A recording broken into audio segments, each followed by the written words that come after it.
Welcome to the Stockouts. This is your show at FreightWaves for all things related to the consumer packaged goods industry, the CPG industry. I'm your host, Mike Baudendistel. I'm the head of intermodal solutions here at FreightWaves. Work primarily on the data side, but also do some media as well as it relates to the railroads and CPG. Have a great show today. Have Ben Richey from Black Rifle Coffee Company to talk about sort of the challenges that he's experiencing in his supply chain. So we're going to learn a lot from that. Also going to give us a quick rundown of the news. But before we do that, for anyone who's not already signed up for the Stockout newsletter, we get out a newsletter every Wednesday for all things related to CPG, things I'm seeing in the data, et cetera. And if you're not already signed up, please go to www.freightwaves.com/the Stockout. Or freightwaves.com/subscribe and subscribe to all the newsletters you want. This is going to be the first one there under supply chain. So encourage you to do that if you're not signed up already. And also would encourage everyone to sign up for our next virtual conference, which is February 20th through 24th, called Global Supply Chain Week. And you see there in the middle, day 3, we have that day set aside for food, beverage, and CPG. And that's going to include, the guest I'm going to be speaking to in a minute, Ben Richey from Black Rifle Coffee Company. It's also going to include Tom Madrecki. Some of you know Tom or have seen Tom speak on either this show or another one of our shows. He is the logistics guy at the Consumer Brands Association. So that's the association that handles a lot of the CPG brands. So a lot that they are talking about right now that I've talked about on other episodes of the Stockout. So I encourage you to do those things. And I'm going to hit on just one news story today before talking to our guest, and that is the FDA is moving forward on front of packaging labeling requirements. I actually think this could be potentially a big deal for the CPG industry. You see this is from the front of a package. This is in compliance with what's already mandated in the UK, and that's actually a bag of carrots. And for carrots, it's not going to be a big deal. You see, green for fats and salt, kind of an orange for sugar. And so basically the idea is, no one reads those table on the back of food packages, or at least doesn't read it very closely. So if they make it sort of a stoplight right in the beginning, right on the front of the package, more people will use it. This is sort of a zoomed in example of that. This is something that might go on a sugary cereal, and you might look at this and say, well, that's more sugar than I want. If it's 38% of what I'm supposed to have all day with this little bowl of Frosted Flakes or whatever it is. And so, I sort of surmise in the FreightWaves Stockout newsletter that, some of the CPG companies might, add SKUs and have some healthier SKUs, some SKUs that are sort of the original, which would be a departure from what we've seen in recent quarters, where a lot of the CPGs are rationalizing the number of SKUs they have. And the FDA is moving forward on this. This was a recommendation last September from the White House Conference on Hunger, Nutrition, and Health. And they're going to survey 3,000 adults, see if they really find these nutrition labels more helpful. The Consumer Brands Association has already come out against it. They say it takes away from marketing space, and it's just not necessary because you have that other table. But I actually think, the consumers are going to find it helpful. I don't think many people sort of consider how much salt they're getting. So that's something that I think is something to watch in the CPG industry, and the type of thing that, I talk about in the CPG newsletter, in addition to all the freight data that we get sort of throughout the freightwaves.com website. So with that, I want to bring in our guest today, which is Ben Richey. He's a senior director of distribution and transportation at the Black Rifle Coffee Company. He has experience as the director of transportation at Pepsi Logistics and director of e-commerce supply chain at Frito-Lay. Can we get Ben on the screen? And Ben, thank you for joining me. Great to be here, Mike. Thanks for having me. Love the show. Absolutely. Yeah. Thanks. Thanks for being a friend of the show, supporter of the show. Really appreciate it. I'm going to start with a macro question. I know we've talked about this sort of in other meetings, but so much is coming out on sort of the consumer. The Wall Street Journal today had a big thing on the consumer potentially slowing down. Have you noticed anything from your perspective in terms of consumer changing behavior? At this point, Well, I know all of us are keeping a very close eye on it, and we're expecting trends to really start kicking in if they haven't already in CPG, as far as like what are people reaching for? What are American consumers reaching for off the shelf? Are they trading down? What do the behaviors look like for us, for Black Rifle Coffee Company specifically? We haven't seen a significant effect yet, and part of that, I think, there's a couple reasons for that. One is just the strength of our brand. I was able to share a little earlier on what the truck with Dooner, same thing that, from the beginning of this company in 2014, Evan Hafer and Matt Best, the CEO and founder, have done such a great job with building a very powerful brand, that I think resonates with a lot of people in our country, and so they want to reach for our product.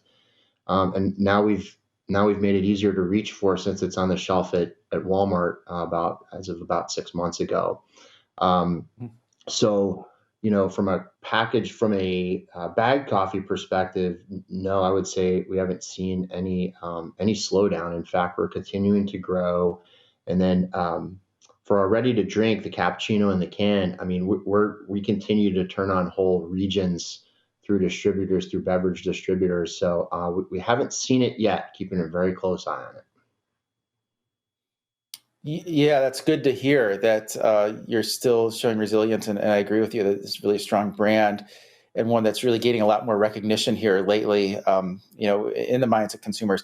Wanted to ask you, can you talk through some of the supply chain challenges that you've had? And I'll let you sort of take that question any way you want to take it. What's sort of been on the front of your mind with your supply chain, transportation networks, dealing with Walmart? Just what has been sort of the biggest challenge over the last few months? Yeah, our biggest challenge has really been, keeping up with our own growth, is the best way that I can Mhm. say it. We've gone from 4 warehouses to 9, or we might be in 10 here pretty soon. That's going to keep growing. From a carrier based perspective, we were really pushing everything through one broker for over the road. And I guess even in parcel, we're very heavy in one carrier. Now we've diversified our carrier base across our network.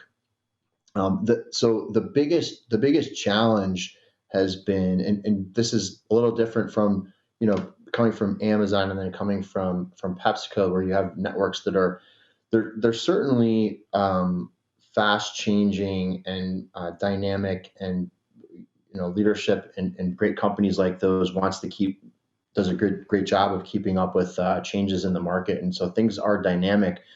But probably, except for some of my time in Frito-Lay e-commerce that was really nascent and growing fast, this is even faster growth than what I've been a part of before. So the biggest supply chain challenge for us is keeping up with that growth, and then partnering with, whether it's over-the-road carriers, parcel carriers, or warehouse 3PLs, partnering with the organizations that are going to be nimble and with us and help us grow.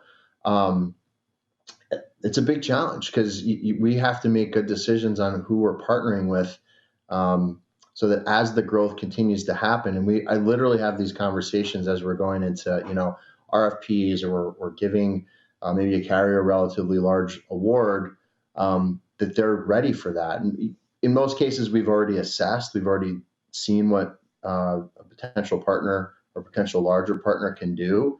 But as we're going into a bigger, as we're making a bigger agreement, or maybe giving a bigger award to certain partners, we have that conversation. Say, hey, as we grow, there's other things we're going to need for you to do. We might need for you to deliver to the ground. We might need for you to do more warehouse delivery. We might need more capacity in this or that region. And so we have those conversations going on. So we're very particular about that. That's been the biggest challenge. I wouldn't say that we weren't. That's a challenge we've been able to to meet head on. But that's where the most work has been, just getting the right partners in place. So it sounds like you're partnering with larger companies that can handle not just what you can throw at them right now, but they can handle where you think you're going to be 5 years down the road, maybe ones that offer a number of different services, maybe different modes, maybe warehousing, maybe all these different things. So that's interesting. Has there been any just challenge as far as, because you're so fast growing, it just makes it difficult to forecast how much capacity you're going to need and all of those things? Probably it was easier when you're at Frito-Lay, had some concept of track record of those products. Right. Yeah. Definitely were companies I've been at in the past. You have that built out cadence of demand that's pretty regular. You might introduce a new SKU or a new set of SKUs but even that you can benchmark off of previous launches. And for us at Black Rifle Coffee Company, because of the strength of the brand and because we're just, continually turning on in new markets where we know there is demand, but sometimes it's more explosive than we expected even. It is a challenge. Like you say, it's a challenge to build out, and as we're building systems in our, we're building out our ERP, building out our enterprise systems too, which is going to take us a little while. We're having to do a lot of solving on spreadsheets. We're having to do a lot of solving with a really fantastic and amazing team across our planning and our procurement, our entire supply chain. And I'd say, go even further than that into marketing and sales. Everyone works together on this and does such a great job of figuring out, as we're launching something like Vanilla Bomb, our new one of our new ready to drink SKUs that is really great drink, by the way. I'd recommend picking one up from your convenience store and trying it out. How much we're actually going to need to make. And I think most of the time we shoot kind of low and we get low on stock pretty quickly. And then we make a lot more and we overshoot a little bit and we have to pull it back. So these are great problems to have, but as you're alluding to, it is a big challenge for us, especially in an environment, going back to your first question, where it's sort of like, well, what are consumers going to be reaching for? Where should we be leaning in? And what should we be getting to the shelf, and how quickly, to make sure that we're keeping our operation lean while we're growing, while we're experiencing this tremendous growth. So it's a fun equation. In my estimation, it's a really fun equation to try to figure out, and it's fun to solve, and then it's fun to go and execute on.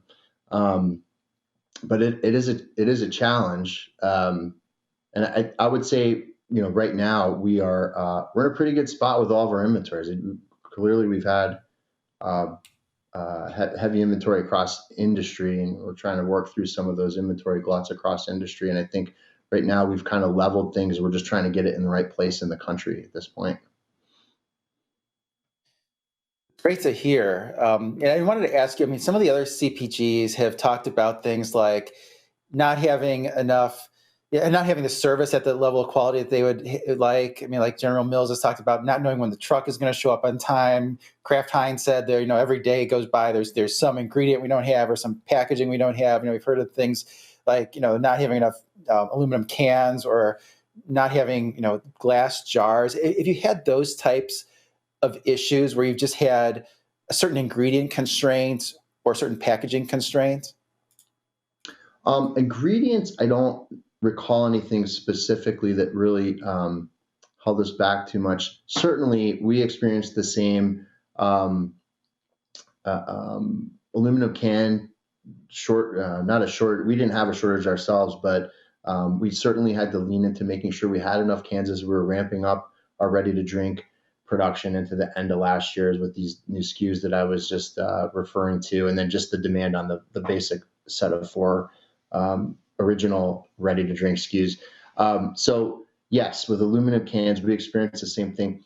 I guess you could say, thankfully, even with the explosive growth, we're still a bit smaller, than a PepsiCo or other organizations that need millions and millions of cans to get through their production. At the same time, with being a little bit right now, at least for the moment, a little bit smaller need for the cans than other much larger organizations. It was still tough to get what we needed there for a minute, but we did kind of get ahead of it. We have plenty of cans now for production for sure. I think that was largely, it's just like anything in supply chain, right? We knew we have a great procurement team who knew where the risk was going to be, so they got out in front of, um, especially the cans, but also in corrugate and some of the other ingredients, like you were talking about, things like there's a lot of ingredients that go into that ready to drink. I'm learning a ton about how that stuff's made, the sugar and the extract and the different flavorings and everything. So they were able to get out in front of making sure that we had enough with enough shelf life to be able to make it for the next, several months, and really start having some safety stock, which has been really cool to watch and be a part of with that team, just because they've been so flexible and so smart about the way that they have procured for us to be able to get out in front of any shortages. Now, at the same time, it looks like we're coming out of those shortages. We're coming out of the risk period a little bit. I would be more concerned now about the price of some of that stuff. But again, we'll for the moment we've got everything we need to make what we need to get to go to market wherever we need to. You asked about trucks not showing up too. That's an interesting one. We have not experienced that much, and I'm not sure why that is. I think the team has done a great job with procurement, but like I said, when I first stepped in, we were really pushing most of our over the road freight through one broker. Now we're diversified, and now we're running RFPs and we're awarding freight out. So, and I don't think it's changed very much. We have seen occasional, I would say almost pretty consistent fall offs, and that's just normal stuff that happens in the market. Whether it was tight beginning of 2022 or loose middle to end of 2022, we've seen sort of consistent falls, but we're able to recover really quickly. And I think for our length of haul and our time frame to deliver, we've still had a really high on time delivery percentage, 98, 99% on time delivery. So a little bit of effect, but nothing big to speak of there. That's great. It sounds like that's really high service levels. I wanted to ask you, so now you mentioned the procurement with the RFPs. How are you approaching that differently today versus, let's say, a year ago? And maybe to put some additional context in it, sort of throughout your career, how does this compare to other economic cycles? Yeah, it's interesting now. I guess for Black Rifle Coffee Company, just to be clear though too, as we've grown, we've just now grown into having a transportation management system and running RFPs. We ran a very small one about 6 months ago. The end of this year, we're getting into the cycle now, the RFP cycle. And we just ran one for about a third of our lanes. And you have to keep in mind, for us, because we're growing so fast and adding new lanes and new customers all the time. We're still not really able to bid out a lot, more than half of our lanes, because they're going to be so sporadic as we grow those corridors out. But so we didn't have a bid process a year ago. We do now, and we just ran one and it went really well. And we've got our carrier set in place, and then we've got the rest of our lanes that will still be kind of riding the spot market a little bit, which right now is okay. We know that's not a good plan for the long term, and we'll continue to bid out more and more. The dynamics that you're alluding to are really interesting, right? This is why we love truckload. We love working in the freight industry, at least for me, and I know a lot of my counterparts, is solving this kind of thing. As far as in my estimation, we're in a different kind of cycle now that we're all trying to wrap our heads around, like, what does the new cycle really look like? It's just not, I don't think it's ever going to be the same as it used to be. You got beverage season, and then you've got peak season, beverage, both of those seasons did something different than what we would have normally expected if you go back to 2019 and earlier. They both did something completely different, even though we thought we were getting closer to what normal used to look like this year, than what we would have expected, right? So it's an expect the unexpected. Really, in my estimation, you got to really get into the weeds and do some math to try to figure out what to really make your call on what the market's going to do. And then, to me, that's how we're running our bid. Then, too, we're looking for, hey, what do we think the market's going to do? Where do we think the shifts are going to be? What hasn't changed is that the partners that we're bringing in are the ones that are going to be able to ride with us through the entire year and through the entire cycle, whatever we think that cycle is going to look like. Which again, I think with all of the geopolitical pressures, all of the commodity pressures, all of, the domestically inflation pressures. We could go through all the charts and all of the trends, right, to tell us that we're gonna continue to see some bullwhips. We're gonna continue to see trends changing relatively quickly and with pretty significant magnitude in some places. And I'm looking for partners. Our team is always looking for partners that are going to be able to ride that with us and clearly not take advantage of us. And frankly, when it goes the other way, they know we won't take advantage of them. It's partnership. So in order to grow, we got to have great partnerships. So that's how we're approaching the truckload bid as well. We're looking for great partners who are relatively aligned to what we all think the market's going to do and how we're going to support each other through thick and thin, if you will, through tight and loose, if you will, as the market shifts. Does that make sense? Oh, absolutely. Yeah. I think that's what a lot of shippers want is the carriers that are partners. And it's like, sometimes it seems like, well, they're partners when it suits them, but then as soon as they can find, highly rated spot freight, they're not such great partners anymore. So it's really kind of have a longer term memory, especially in this industry that's kind of weird with the contracts don't have a lot of teeth. But that's great commentary. Well, you mentioned beverage season. I know beverage season in beer is the summer, like Memorial Day to Labor Day, right? Is there a beverage season in coffee? Oh my gosh, yeah. That's a great question. We have because we have our ready to drink as well. So our ready to drink season, I think we have two seasons, right? We have the normal beverage season, summertime, because it is a chilled drink. You can drink it warm if you want. I think it tastes a lot better chilled.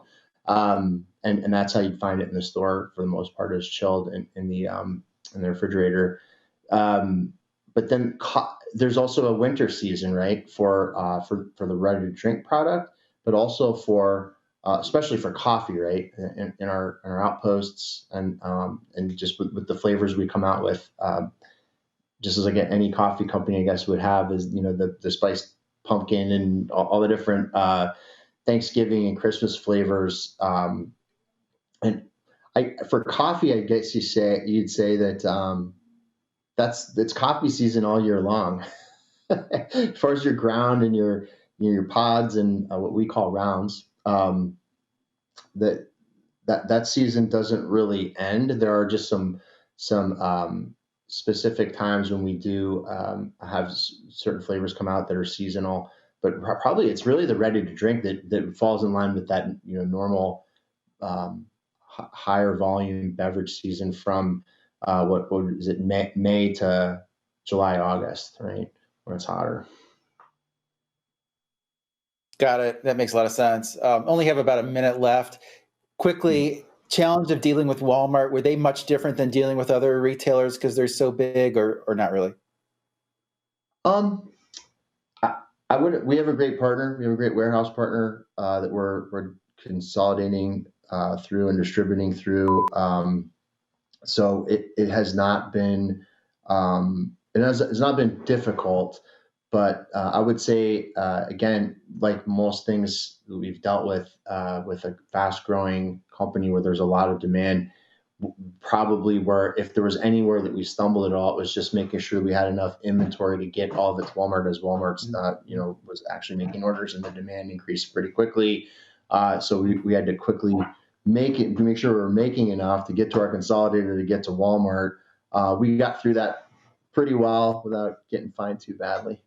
But we're just happy to be working with Walmart. It's a great it's a great place to be and place to have our product. So. Yeah, absolutely. So that's really about all the time we have, but I just want to thank you, Ben, for spending half an hour with me, and everyone go check out our Global Supply Chain Week. We'll have another interview with Ben, another interview with Consumer Brands Association, among other food and beverage content, and hope everyone has a great Monday.